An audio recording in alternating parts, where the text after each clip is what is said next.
You want to write about a group, a team, but you don't want any generic played out nonsense. So how do you make a team that's truly unique? One that feels like a real group of people interacting with and growing with each other. In this video, I'll go over the Mighty Nein and everything that makes them such a great team. The first thing that makes the Mighty Nein so great is that every member is a fully fleshed out person, and each member is worthy of being the main character. They're all so good that people would be willing to watch or read something about any one member of the team. And Critical Role has done just that. They've expanded the story, and they've done graphic novels and maybe written novels too that are sort of the prequels of different individual characters, and people are loving those. The second thing that makes them so good is that every character you can think of, they all have very unique and well-defined relationships with every other member. No matter who you think of, there is something in there that is pretty very well defined, actually, I'd say, and quite different than the bond between any other members. Now that we got the basics out of the way, we can get into the actual advanced stuff that sets the Mighty Nein out from the crowd. So what makes them different?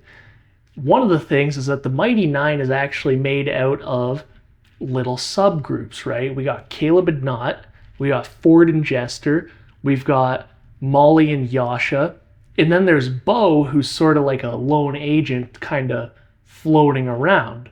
The people in each subgroup like each other well enough, but in a lot of ways they're not even there because they want to be, right? It's kind of circumstance jamming them together.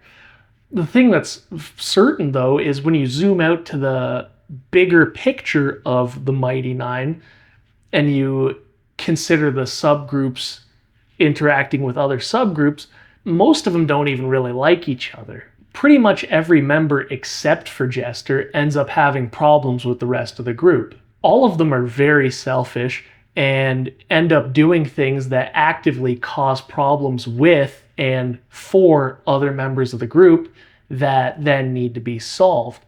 And every one of them is keeping major secrets that put everyone else in danger.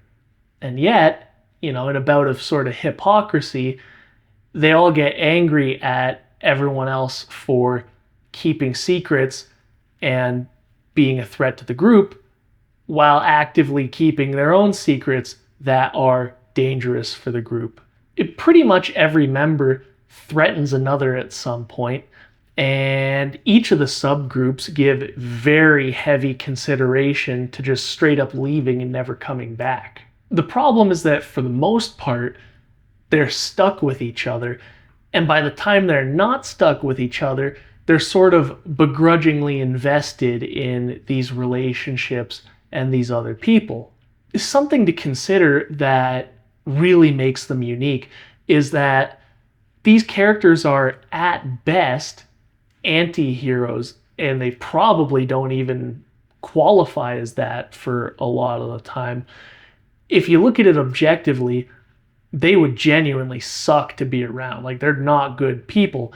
As a matter of fact, in a lot of scenarios, they're pretty bad people who just happen to do some good things. As time goes on, they start to grow together and become better people. They change, and so do their relationships with each other. Touching on something I said toward the start, a big piece of what makes them so good is that they're so unique and atypical, and then they come together to make bonds and relationships that, like them, are atypical. And together they put themselves in situations and scenarios and cause things to happen that their audience could not have experienced otherwise. When they come together, they form something greater than the sum of their parts. That's all I have for today. So, as always, if you have a question, make sure to leave it down in the comment section below. and don't forget to like and subscribe.